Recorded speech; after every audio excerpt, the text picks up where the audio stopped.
제 딸이 결혼식에 저를 초대하지 않았습니다. 20년 만에 처음 만난 자리에서 딸이 제게 한 말은 아빠는 제 인생에서 단 한 번도 없었어요. 저는 바로 옆에 있었는데 매일 같은 집에서 살았는데 30년을 함께 살았는데 딸에게는 제가 없었답니다. 여러분은 이 말이 이해가 가시나요? 저는 처음엔 이해가 안 갔습니다. 내가 얼마나 힘들게 돈 벌어서 너 대학 보내고 결혼 자금 마련해줬는데 내가 없었다고. 화가 났습니다. 억울했습니다. 근데 시간이 지나고 나서 저는 깨달았습니다. 딸 말이 맞았다는 걸. 오늘 제가 자식을 키우며 가장 후회하는 단 한 가지를 말씀드리겠습니다. 그건 여러분도 지금 하고 계실 그 실수일 겁니다. 그리고 여러분이 똑같은 후회를 하지 않으려면 오늘부터 무엇을 해야 하는지도 정확히 말씀드리겠습니다. 하지만 한 가지만 약속해 주세요. 이 영상 제발 꼭 끝까지 보세요. 중간에 나가시면 평생 후회하실 겁니다. 특히 20분에 나오는 이야기는 반드시 들으셔야 합니다. 그 이야기를 들으시면 영상 끝나자마자 자식에게 전화하고 싶어지실 겁니다. 준비되셨나요? 그럼 시작하겠습니다. 시작하기 전에 여러분께 솔직히 물어보겠습니다. 여러분은 어제 자식과 몇 분 대화하셨나요? 진짜 대화요. 잔소리 말고, 훈계 말고, 지시 말고, 자식의 이야기를 그냥 들어만 준 시간. 몇 분이나 되시나요? 솔직히 말씀드리면 저는 거의 없었습니다. 아니, 정확히는 0분이었습니다. 딸이 뭔가 말하려고 하면 저는 항상 이렇게 말했죠. 나중에 이야기해, 아빠 지금 바빠. 그리고 그 나중에는 30년 동안 오지 않았습니다. 통계를 보니까 저만 그런 게 아니더라고요. 한국 부모 78%가 하루 대화 시간 10분 미만이래요. 10분도 안 된대요. 하루에 10분도요. 근데 더 충격적인 건 성인 자녀 65%가 부모와 진솔한 대화를 단 한 번도 안 해봤대요. 65%. 10명 중 6명이 부모와 진짜 대화를 한 번도 안 해봤다는 겁니다. 이게 대한민국의 현실입니다. 그런데요, 이것보다 훨씬 더 충격적인 통계가 있습니다. 이걸 보시면 소름이 돋으실 겁니다. 부모 90%는 나는 좋은 부모였다고 생각하는데, 자식 42%는 부모에게 깊은 상처 받았다고 합니다. 이게 무슨 말이냐면 부모는 자기가 잘했다고 생각합니다. 근데 자식은 상처받았다고 생각합니다. 이 괴리, 이 간극, 이게 문제입니다. 저도 그랬습니다.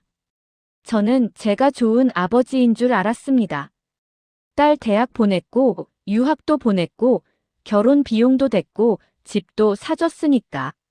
내가 이 정도면 잘한 아빠 아니야, 이렇게 생각했죠. 근데 딸한테는 전혀 달랐나 봅니다. 딸은 제게 이렇게 말했습니다. 아빠는 저한테 돈은 많이 주셨어요. 근데 아빠를 주신 적은 없어요. 그 말을 듣고 저는 깨달았습니다. 제가 30년 동안 완전히 잘못 살았다는 걸. 혹시 지금 가슴이 철렁하시나요? 나도 저런데 이런 생각 드시나요? 괜찮습니다. 여러분만 그런 게 아니니까요. 근데 문제는 이걸 계속 방치하면 저처럼 자식에게 결혼식에서 거부당할 수 있다는 겁니다. 그래서 제가 여러분께 이야기를 들려드리려고 합니다. 제가 만난 분들의 이야기. 그분들도 처음엔 자기가 잘하고 있다고 생각했습니다.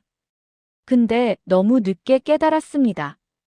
첫 번째 이야기, 이건 정말 가슴 아픈 이야기입니다. 들어보세요. 첫 번째로 만난 분은 김영수 씨 68세 은퇴한 중학교 교사입니다. 교직 생활 35년 훌륭한 선생님이셨대요. 제자들한테 인기도 많으셨고, 김 씨의 아들 이름은 민준이 지금 40살입니다. 은행 부지점장 연봉 1억 2천 강남 아파트 살고 외제차 타고 남들이 보기엔 완벽한 성공이죠. 근데 작년에 민준이가 중증 우울증 진단을 받았습니다. 그리고 한 달 전에는 회사 옥상에서 뛰어내리려다가 동료가 발견했습니다. 김 씨는 이해가 안 되셨대요. 애가 뭐가 부족해서 돈도 잘 벌고 집도 있고 결혼도 잘했는데 왜 죽으려고 하지? 그래서 김 씨가 저한테 상담을 요청하셨습니다. 저는 김 씨께 아들과 대화해 보셨냐고 물었습니다. 김 씨는 이렇게 대답하셨어요. 대화요, 그게 뭘 대화합니까? 애가 다 컸는데 한 달에 한 번 만나서 밥 먹고 직장 잘 다니냐? 이 정도만 물어봤는데. 저는 김 씨께 물었습니다. 아드님이 요즘 무슨 고민하는지 아세요? 무엇 때문에 힘들어하는지 아세요? 회사에서 무슨 일이 있었는지 아세요? 김 씨는 아무 대답도 못하셨습니다. 그리고 며칠 후 김 씨는 아들과 함께 심리 상담을 받으러 가셨습니다. 그 자리에서 민준이가 태어나서 처음으로 아버지에게 진짜 이야기를 했습니다. 김 씨가 제게 그 이야기를 들려주실 때 목소리가 떨리셨어요. 민준이가 뭐라고 했냐면요. 아버지, 저 중학교 2학년 때 기억나세요? 제가 아버지한테 아빠 나 음악하고 싶어, 피아노 배우고 싶어 이렇게 말했잖아요. 아버지는 신문 보시면서 그걸로 밥 먹고 살아 꿈 같은 소리 하지 말고 공부나 해 이렇게 말씀하셨어요. 저는 그날 밤 이불 속에서 펑펑 울었어요. 근데 아버지는 그것도 모르셨죠. 아버지는 거실에서 TV 보고 계셨으니까. 그 뒤로 저는 아버지한테 제 이야기를 안 했어요. 어차피 아버지는 제 이야기에 관심 없으시니까. 고등학교 때 저는 매일 죽고 싶었어요. 공부하기 싫었어요. 은행원 되기 싫었어요. 근데 아버지가 원하시니까 그냥 했어요. 대학교도 아버지가 가라는 대로 갔고, 은행도 아버지가 들어가라는데 들어갔어요. 그리고 40년을 아버지가 정해준 삶을 살았어요. 근데 아버지, 저는 40년 동안 단 하루도 행복한 적이 없었어요.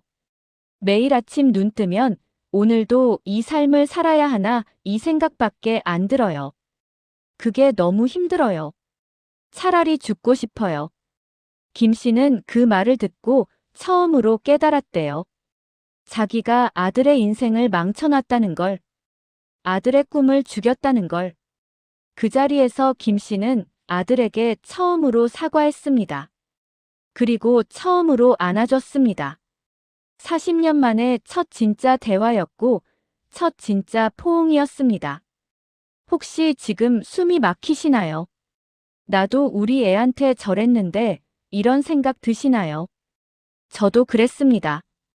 이 이야기를 처음 들었을 때 제 딸 얼굴이 떠올랐습니다. 그런데 아직 늦지 않았습니다. 26분쯤에 제가 지금부터 정확히 뭘 하셔야 하는지 5가지를 말씀드리겠습니다. 그 전에 두 번째 이야기, 이건 더 가슴이 아픕니다. 딸을 키우신 분들은 특히 더 그러실 겁니다. 두 번째 분은 박정혜 씨, 65세 전업주부셨습니다. 남편은 의사, 경제적으로 넉넉하셨죠. 딸 하나만 키우셨습니다.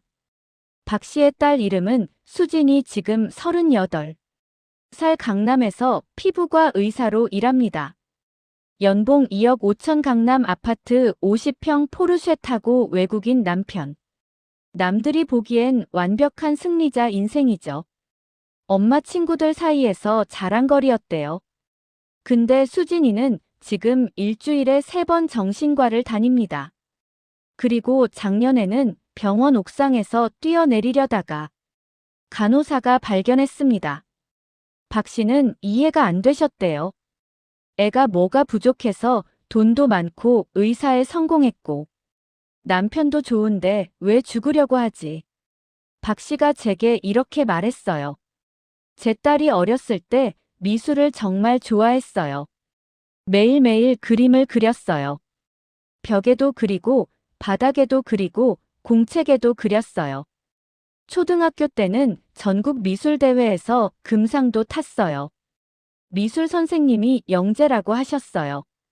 근데 저는 제가 딸의 그림을 단 한 번도 제대로 본 적이 없어요. 딸이 엄마 이거 봐 하면 저는 설거지하면서 그래 잘 그렸네 숙제는 다 했어 이렇게만 말했어요. 그리고 중학교 들어가면서 제가 딸한테 이렇게 말했죠. 수진아 그림은 취미로만 해 엄마가 뭐라고 했어. 의대 가야 한다고 했지 그림 그릴 시간에 수학 문제 풀어. 딸은 그날 밤 자기 그림을 다 찢었대요. 스케치북도 다 버렸고 물감도 다 버렸고 그 뒤로 그림을 그만뒀어요. 그리고 저한테 말을 거의 안 했어요. 네 아니요만 대답했고 20년 넘게. 저는 그게 사춘기인 줄 알았어요. 원래 딸들은 엄마한테 말 안 하지 이렇게 생각했어요. 근데 작년에 딸이 옥상에서 발견됐을 때 딸 손에 편지가 쥐어져 있었대요. 그 편지에는 이렇게 써 있었어요. 엄마 저는 한 번도 제가 하고 싶은 걸 해본 적이 없어요. 미술하고 싶었어요. 의사 되기 싫었어요. 근데 엄마가 원하시니까 했어요. 의대도 엄마가 가라고 해서 갔고, 피부과도 엄마가 하라고 해서 했고, 결혼도 엄마가 저 남자 만나라고 해서 했어요. 저는 38년을 엄마가 정해준 삶을 살았어요. 근데 이제 더 이상은 못 살겠어요. 매일 아침 병원 가기 싫어요. 환자 보기 싫어요. 집에 가기 싫어요. 남편 보기 싫어요. 제 삶이 다 거짓말 같아요. 제가 누군지도 모르겠어요. 엄마 저는 그냥 그림 그리고 싶었어요. 그게 제 꿈이었어요. 근데 엄마는 단 한 번도 제 꿈을 들어주신 적이 없어요. 미안해요. 엄마가 원하는 딸이 되지 못해서 미안해요. 박 씨는 그 편지를 읽고 병원 바닥에 주저앉아서 펑펑 울었대요. 그제야 깨달았대요. 자기가 딸을 위한다고 했던 모든 게 사실은 딸을 죽이고 있었다는 걸. 다행히 수진이는 살았습니다. 지금은 정신과 치료를 받으면서 조금씩 나아지고 있대요. 그리고 다시 그림을 시작했대요. 38년 만에 처음으로 자기가 하고 싶은 걸 하고 있대요. 혹시 지금 가슴이 너무 아프신가요? 나도 우리의 꿈을 무시했는데 이런 생각 드시나요? 저도 그랬습니다. 제 딸도 꿈이 있었는데 저는 들어주지 않았습니다.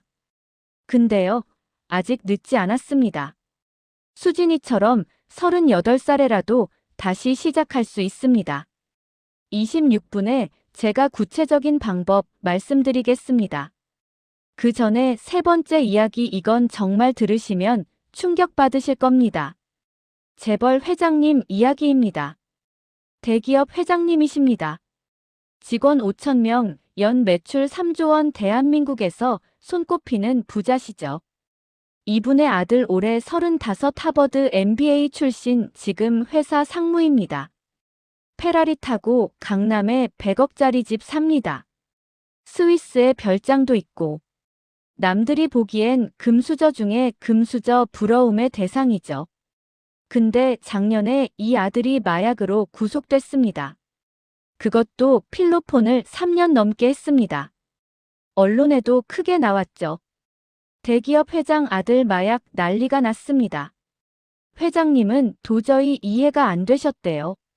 제가 아들한테 뭘 안 해줬습니까? 하고 싶은 거 다 하게 했어요. 용돈만 한 달에 500만 원 아니 1천만 원도 줬어요. 해외여행 가고 싶다면 전용기 태워서 보내줬고 차 갖고 싶다면 람보르기니도 사줬어요. 집도 사줬고 사업 자금도 줬고 없는 거 없이 다 해줬는데 왜 마약을 한 겁니까? 저는 회장님께 물어봤습니다. 아드님과 일주일에 몇 번 대화하셨나요? 회장님은 한참을 말을 못하시더니 이렇게 대답하셨어요. 대화는 한 달에 한 번 아니 두세 달에 한 번 만나서 밥 먹고 용돈 주고 그게 다였습니다. 바빠서 시간이 없었습니다. 그럼 아드님이 학교에서 무슨 일이 있었는지, 친구가 누군지, 무슨 고민이 있는지 아셨나요? 회장님은 고개를 저으셨습니다. 모릅니다. 그런 건 부인이 챙기는 거 아닙니까? 그러다 최근에 아들이 유치장에서 편지를 보내왔대요. 회장님이 그 편지를 제게 보여주셨습니다. 저는 그 편지를 읽고 한동안 말을 못했습니다. 아버지, 제가 초등학교 2학년 때 기억하세요? 아니, 아버지는 모르실 거예요. 그날이 제 생일이었어요. 저는 학교에서 하루 종일 기다렸어요. 오늘은 생일인데 아빠가 일찍 오시려나? 친구들이 물었어요. 너네 아빠 뭐 하시는데? 저는 자랑스럽게 말했죠. 우리 아빠는 회장님이야. 친구들이 부러워했어요. 근데 아버지는 안 오셨어요. 밤 11시까지 기다렸는데 안 오셨어요. 다음 날 아침 식탁에 돈봉투가 있었어요.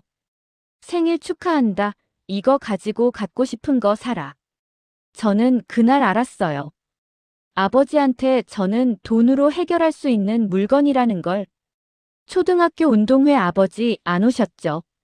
중학교 졸업식 아버지 안 오셨죠.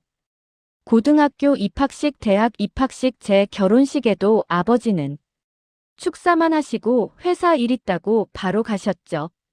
저는 35년 동안 아버지와 진짜 대화를 해본 적이 없어요. 아버지가 제 이야기를 들어주신 적이 단 한 번도 없어요. 아버지는 항상 돈을 주셨어요. 돈. 저는 돈이 아니라 아버지가 필요했어요. 아버지와 대화하고 싶었어요. 아버지한테 안기고 싶었어요. 근데 아버지는 한 번도 저를 안아주신 적이 없어요. 그래서 저는 마약을 했어요. 마약을 하면 제가 살아있다는 걸 느낄 수 있었거든요. 아버지, 저는 아버지의 아들로 태어난 게 행복했을까요? 아니면 불행했을까요? 잘 모르겠어요. 다만 한 가지는 확실해요. 저는 아버지를 한 번도 가져본 적이 없어요. 회장님은 그 편지를 읽고 60년 인생에서 처음으로 우셨대요. 그리고 지금은 매주 유치장에 가서 아들과 면회하신대요. 처음으로 아들의 이야기를 듣고 계신대요. 혹시 지금 이런 생각 드시나요? 나는 재벌 아니니까 괜찮아. 아닙니다. 돈이 많고 적고가 문제가 아닙니다. 문제는 우리가 자식에게 무엇으로 사랑을 표현하는가입니다. 용돈으로, 학원비로, 비싼 옷으로, 좋은 학교로. 아닙니다. 자식이 원하는 건 당신의 시간, 당신의 관심, 당신의 대화입니다. 그런데 네 번째 이야기, 이건 정말 듣기 힘드실 겁니다. 근데 꼭 들으셔야 합니다. 네 번째 분은 최미영 씨, 62세 전직 초등학교 교사입니다. 최 씨의 아들 이름은 준호. 작년에 스스로 세상을 떠났습니다. 32살이었습니다. 유서가 있었습니다. 최 씨가 저한테 그 유서를 보여주셨습니다. 저는 그 유서를 읽고 일주일 동안 밤잠을 못 잤습니다. 유서에는 이렇게 써 있었습니다. 엄마, 저는 엄마가 사랑한 게 저였을까요? 아니면 100점 맞는 저였을까요?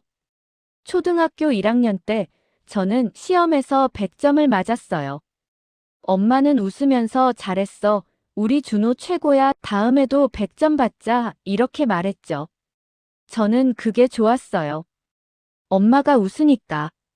그래서 더 열심히 공부했어요. 그런데 2학년 때 한 번은 90점을 맞았어요. 엄마는 웃지 않았어요.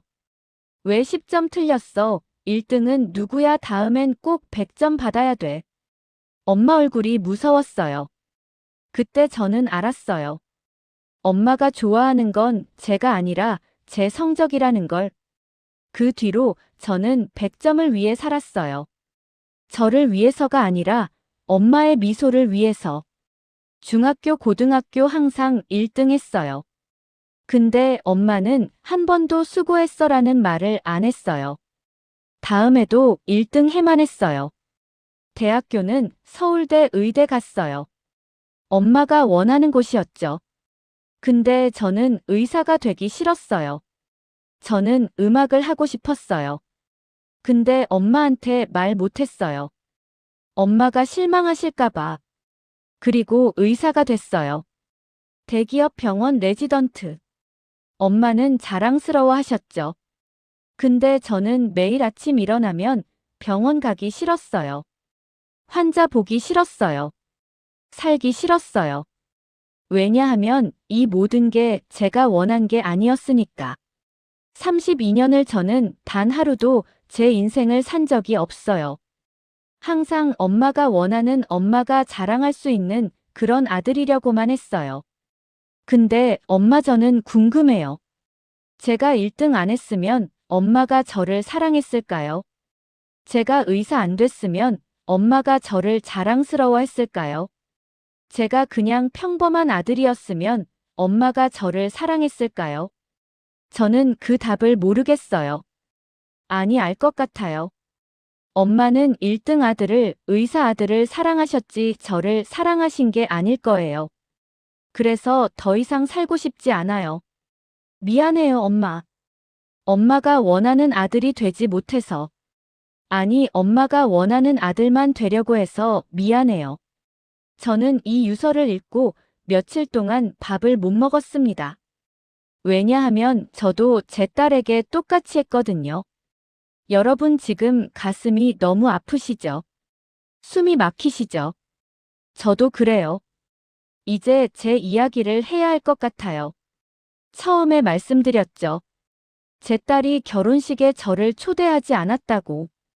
왜 그랬는지 이제 말씀드리겠습니다. 그리고 20분에 나오는 제가 딸한테서 받은 편지. 그 편지를 보시면 여러분도 눈물이 멈추지 않을 겁니다. 준비하세요. 휴지 준비하세요. 제 딸 이름은 지현이입니다. 지금 31살 초등학교 교사입니다. 아이들을 가르치고 있죠. 딸이 어렸을 때 정말 그림을 잘 그렸어요. 매일매일 그림을 그렸어요. 유치원 때부터 집 벽에다 그림을 그렸어요. 혼났죠. 근데 또 그렸어요. 초등학교 5학년 때는 전국 미술대회에서 은상을 탔어요. 선생님이 미대 보내라고 하셨어요. 근데 저는 딸의 그림을 제대로 본 적이 없어요.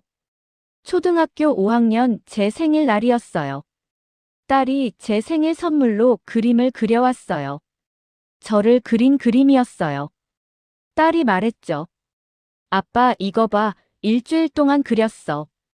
근데 저는 신문 보면서 응, 그래, 잘 그렸네, 이렇게만 말했어요. 쳐다보지도 않았어요. 딸은 실망한 표정으로 방으로 들어갔어요. 그리고 중학교 들어가면서 저는 딸한테 이렇게 말했어요.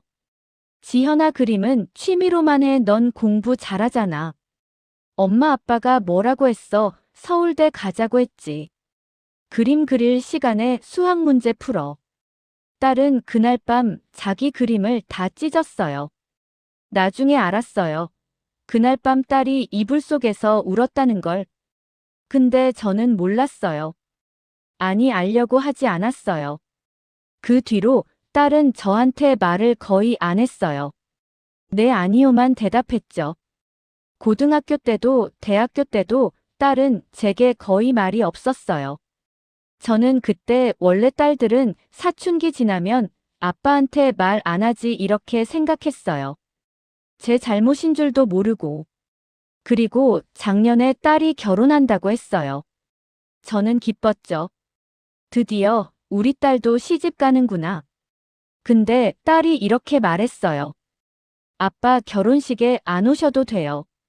저는 귀를 의심했어요. 뭐라고 내가 못 가 내가 너 아빠인데. 딸은 차갑게 정말 차갑게 말했어요. 아빠는 제 인생에서 단 한 번도 없었어요. 그러니까 결혼식에도 안 계셔도 돼요. 그리고 딸은 나가버렸어요. 저는 그 자리에 1시간 넘게 멍하니 앉아 있었어요. 근데 3일 후에 집에 편지가 왔어요. 딸이 보낸 편지였어요. 저는 그 편지를 열면서 손이 떨렸어요. 그리고 편지를 읽고 그 자리에서 무너졌습니다. 일주일 동안 울었습니다. 편지에는 이렇게 써 있었습니다. 아빠, 저는 아빠가 싫어서 결혼식에 안 오시라고 한 게 아니에요. 저는 아빠가 오시면 제가 너무 슬플 것 같아서 그래서 그랬어요. 아빠는 기억 안 하시겠지만 저는 초등학교 5학년 때 아빠 생일 선물로 그림을 그렸어요. 아빠를 그린 그림이었어요. 저는 그 그림 그리는데 일주일이 걸렸어요. 매일 밤 잠도 안 자고 그렸어요. 학교에서도 쉬는 시간마다 그렸어요. 아빠가 좋아하실까 너무 설렜어요. 그날 아빠 생일날 저는 아침부터 심장이 두근거렸어요. 아빠가 보시면 어떤 표정 지으실까, 웃으실까, 안아주실까. 저녁에 제가 그 그림을 아빠한테 드렸어요.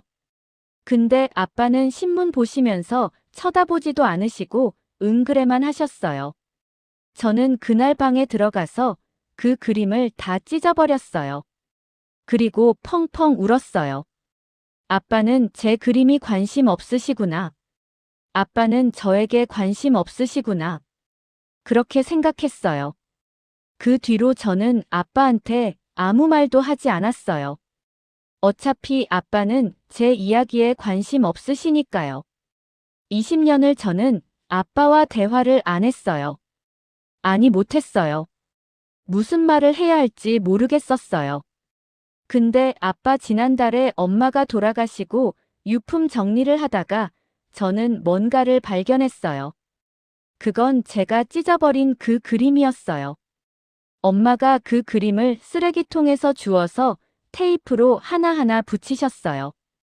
그리고 액자에 넣으셨어요. 앨범에 소중하게 보관하고 계셨어요.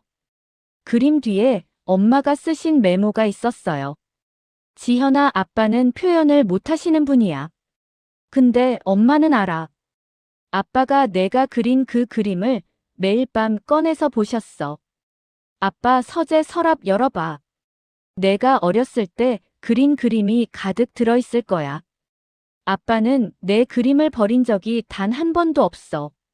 아빠, 지갑 열어봐. 내가 그린 가족 그림이 들어있을 거야. 10년 넘게 늘 가지고 다니셨어. 아빠는 너를 정말 사랑하셔. 다만 표현을 못하실 뿐이야. 아빠를 이해해줘. 아빠도 아빠 나름대로 너를 사랑하시는 거야. 엄마가. 아빠, 저는 그 메모를 보고 엄마 앨범을 보면서 펑펑 울었어요. 그리고 아빠 서재에 가봤어요. 서랍을 열어봤어요. 정말로 제 그림이 가득 들어 있었어요. 제가 어렸을 때 그린 그림들이 전부 다 날짜. 순서대로 정리되어 있었어요. 아빠 지갑도 봤어요.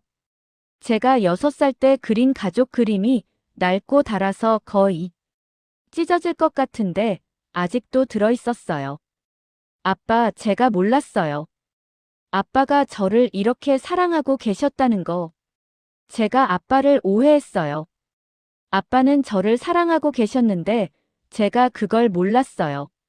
미안해요, 아빠. 그리고 사랑해요. 결혼식에 꼭 오세요. 제가 아빠 손을 잡고 버진로드를 걷고 싶어요. 30년 만에 처음으로 아빠 손을 잡고 싶어요. 사랑해요, 아빠. 지현이가. 저는 그 편지를 받고 처음으로 깨달았습니다.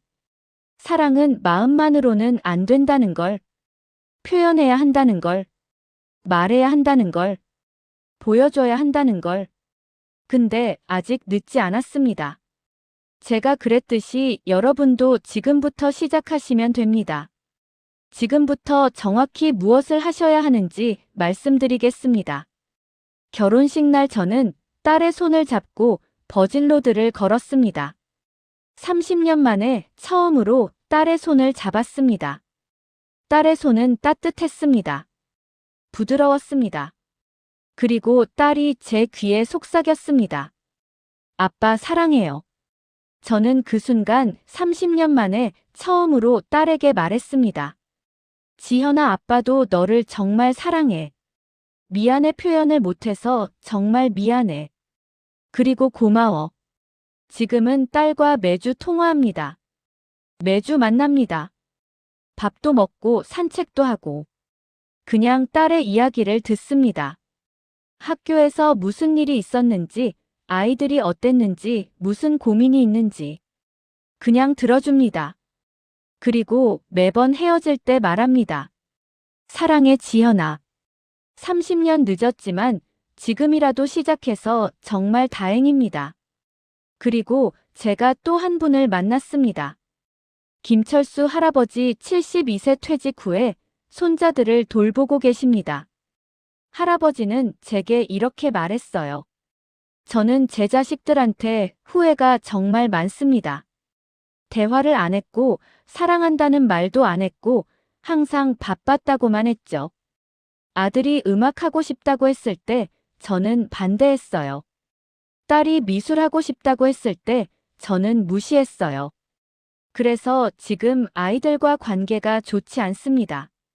명절에도 안 와요. 전화도 잘 안 해요. 그게 너무 슬퍼요. 그래서 손자들한테는 다르게 하려고 합니다. 매일 손자들과 대화합니다. 학교에서 뭐 했는지, 친구들이 누구인지 무슨 고민이 있는지 귀 기울여 듣습니다. 손자가 그림 그리면 제대로 봅니다. 와, 정말 잘 그렸네. 손자가 노래 부르면 제대로 들어줍니다. 우리 손자 가수 하겠는데. 그리고 매일 말합니다. 할아버지는 너희들을 정말 사랑한다고. 늦었지만 손자들한테라도 제대로 하려고 합니다. 그리고 자식들한테는 이제라도 사과하려고 합니다. 할아버지는 최근에 아들에게 처음으로 편지를 쓰셨대요. 미안하다, 아빠가 잘못했다, 사랑한다고. 그랬더니 아들이 50년 만에 처음으로 집에 찾아왔대요. 그리고 울면서 안겼대요. 할아버지도 울면서 아들을 안았대요. 50년 만에 첫 포옹이었대요. 아직 늦지 않았습니다. 자, 이제 여러분 차례입니다. 오늘부터 지금 당장 하셔야 할 5가지를 말씀드리겠습니다. 첫째, 자식의 이야기를 들으세요. 지시하지 마세요. 잔소리하지 마세요. 훈계하지 마세요. 비교하지 마세요. 그냥 들으세요. 자식이 무슨 말을 하든 끝까지 들으세요. 중간에 끊지 마세요. 그리고 말하세요. 그랬구나, 힘들었겠다. 아빠가, 엄마가 들어줄게. 그것만으로도 충분합니다. 둘째, 자식의 꿈을 존중하세요. 여러분의 꿈이 아닙니다. 자식의 꿈입니다. 자식이 음악을 하고 싶다면 그림을 그리고 싶다면 운동을 하고 싶다면 존중해 주세요. 성공하든 실패하든 그건 자식의 인생입니다. 부모의 역할은 결정하는 게 아니라 응원하는 겁니다. 내가 하고 싶은 걸 해, 아빠, 엄마가 응원할게. 이 한마디면 됩니다. 셋째, 시간을 주세요. 돈이 아닙니다. 선물이 아닙니다. 학원비가 아닙니다. 시간입니다. 하루 30분만 아니 10분만 자식과 함께 있어주세요. 밥 먹으면서, 산책하면서, TV 보면서 자식 옆에 있어주세요. 핸드폰 내려놓고 자식만 바라봐 주세요. 그것만으로도 충분합니다. 넷째, 있는 그대로 인정하세요. 성적이 전부가 아닙니다. 1등이 전부가 아닙니다. 자식은 100점 맞을 때만 사랑받아야 하는 게 아닙니다. 90점 맞아도 50점 맞아도 꼴찌해도 여러분의 자식입니다. 있는 그대로 사랑해주세요. 내가 1등이든 꼴찌든 너는 우리 아들, 딸이야. 아빠, 엄마는 너를 사랑해. 이 한마디면 됩니다. 다섯째, 사랑한다고 말하세요. 이게 가장 중요합니다. 마음만으로는 안 됩니다. 표현해야 합니다. 오늘 당장, 지금 당장 이 영상 끝나자마자 자식에게 전화하세요. 그리고 말하세요. 사랑한다, 고맙다, 미안하다. 이 세 마디면 됩니다. 쉽지 않으시죠? 저도 처음엔 어색했어요. 근데 한 번 하고 나면 두 번째는 쉬워집니다. 너무 늦었다고요? 아닙니다. 김철수 할아버지는 72세에 시작하셨어요. 50년 만에 아들과 화해하셨어요. 저는 58세에 시작했어요. 30년 만에 딸과 진짜 대화를 했어요. 지금 이 순간이 가장 빠른 순간입니다. 내일은 더 늦습니다. 지금 바로 지금 시작하세요. 영상 끝나고 바로 자식에게 전화하세요. 미안하다, 사랑한다, 고맙다. 그 말 한마디면 됩니다. 어색해도 됩니다. 목소리가 떨려도 됩니다. 눈물이 나도 됩니다. 그냥 하세요. 내일은 없을 수 있습니다. 오늘이 마지막일 수 있습니다. 제 친구 중 한 분은 아들에게 사과하려다가 미루다가 아들이 교통사고로 세상을 떠났습니다. 그분은 지금도 매일 후회하며 삽니다. 왜 그때 바로 전화했어야 했는데 왜 미뤘을까? 여러분은 그러지 마세요. 지금 하세요. 여러분이 자식에게 남겨줄 수 있는 가장 큰 유산은 돈이 아닙니다. 집이 아닙니다. 땅이 아닙니다. 그건 사랑받았다는 기억입니다. 우리 엄마는, 우리 아빠는 나를 정말 사랑했어. 이 기억이 자식의 평생을 지탱해 줍니다. 여러분 후회하지 마세요. 오늘부터 시작하세요. 아직 절대 늦지 않았습니다. 이 영상이 도움이 되셨다면 댓글로 오늘 사랑한다고 말하겠습니다라고 남겨주세요. 여러분의 다짐이 다른 분들에게도 용기가 됩니다. 그리고 이 영상을 주변 분들께, 특히 자식을 키우고 계신 분들께 공유해 주세요. 여러분의 공유 한 번이 누군가의 평생 후회를 막을 수 있습니다. 구독과 좋아요도 부탁드립니다. 알림 설정도 해주세요. 다음 영상에서는 부모님 돌아가시기 전에 꼭 해야 할 5가지 이 주제로 찾아뵙겠습니다. 오늘 꼭 자식에게 전화하세요. 사랑한다고 말하세요. 미안하다고 말하세요. 고맙다고 말하세요. 지금 바로 지금 하세요. 내일은 없을 수 있습니다. 제가 여러분께 마지막으로 드리고 싶은 말은 이겁니다. 아직 늦지 않았습니다. 오늘 사랑한다고 말하세요. 후회하지 마세요. 당신의 자식은 당신의 사랑을 기다리고 있습니다. 오늘 지금 말하세요.